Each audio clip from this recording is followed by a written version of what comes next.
This is tutorial number 6, and we will be covering swept base within Solidworks. To start off, let's open up a part file, click File, click New, click Part, click OK.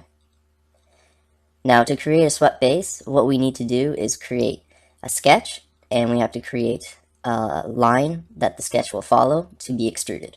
So first, let's draw a sketch. Click Sketch, click the front plane, click Rectangle. Now let's make the rectangle from the origin and bring it out. Now click OK. Now let's click Sketch again. Now for the plane that we have to pick to make the profile, click the isometric view. We created our rectangle on the front plane. Now we need to make our guide, like the line that it will follow, to be extruded on the top plane as it's perpendicular to that front plane. Let's click the top plane, click Line. Now let's start it from the origin and bring it out. And we can just make a little pattern. Click OK. Now to extrude this through the swept base feature, click Swept Base. Now it has already gotten sketch 2 as the path that our profile is going to follow. Now to select the profile, click Profile, open up the tree, and click the sketch. And now through the preview you can see how the sketch is following the profile that we have made. Click OK, and we've extruded the part. Now it's very easy to modify this part by the path that it's going to follow. So let's click Edit Sketch 2, right click Sketch 2, click Edit Sketch, and let's add on to this. So click Line, click the point,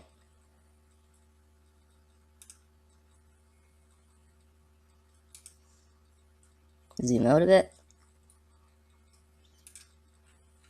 click OK, and it rebuilds, and it continues to follow that path.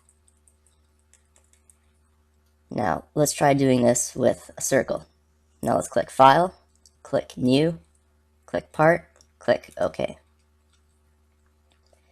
Now let's sketch a circle on the front plane, get the front view, click Circle, and let's start the circle out to the left and bring it into the origin. Click the origin, click Circle, OK. Now let's draw the profile line which is going to follow. So click Line, select the top plane, let's get the top view. Now it's very important to note with the sketch that we're going to be extruding out with, the profile line has to touch somewhere on its outside. So as we made it touch the origin, we're going to make our profile line that is going to follow right on the origin, and it's going to be touching the edge. So we can bring it out, bring it across.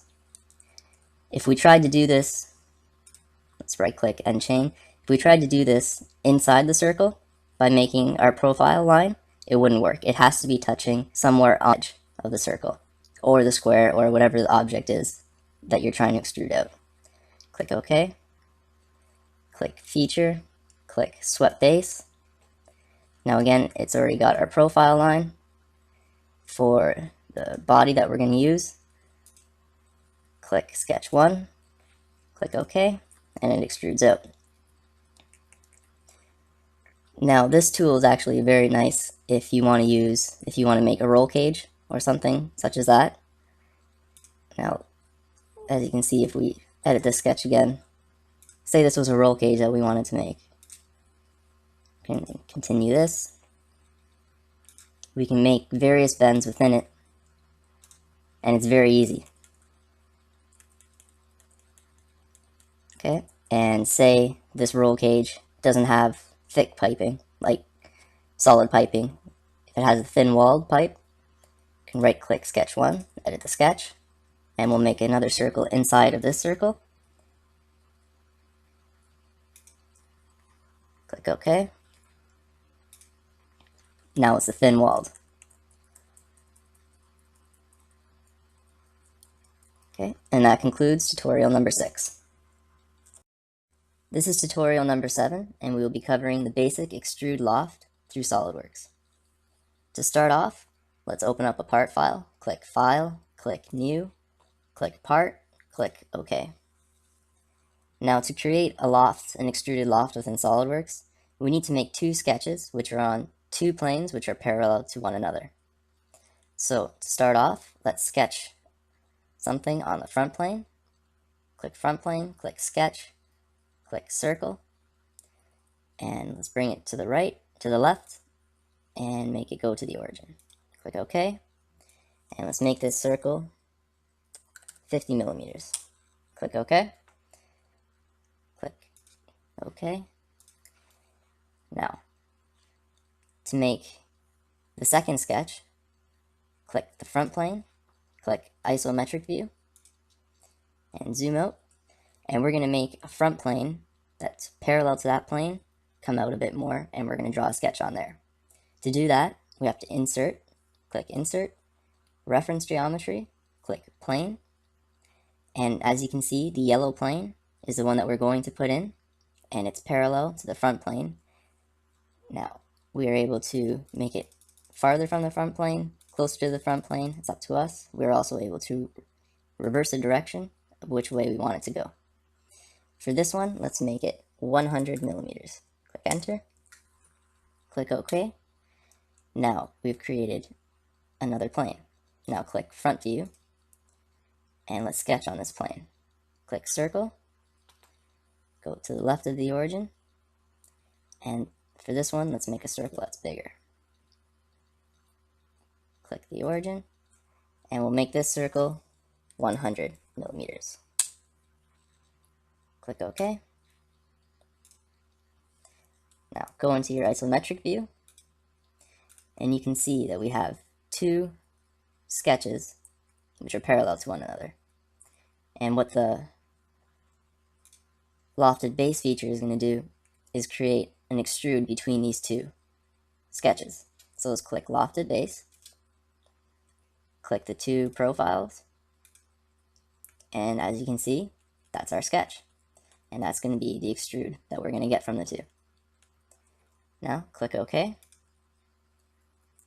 and we have our extruded loft. Now, once again, we're able to manipulate this extrude through the sketches. So let's open up the loft. Let's edit sketch 1. Click Edit Sketch. Using Smart Dimension, let's make this circle smaller. Let's make this circle 20 millimeters. Click OK, and now it's rebuilded to that.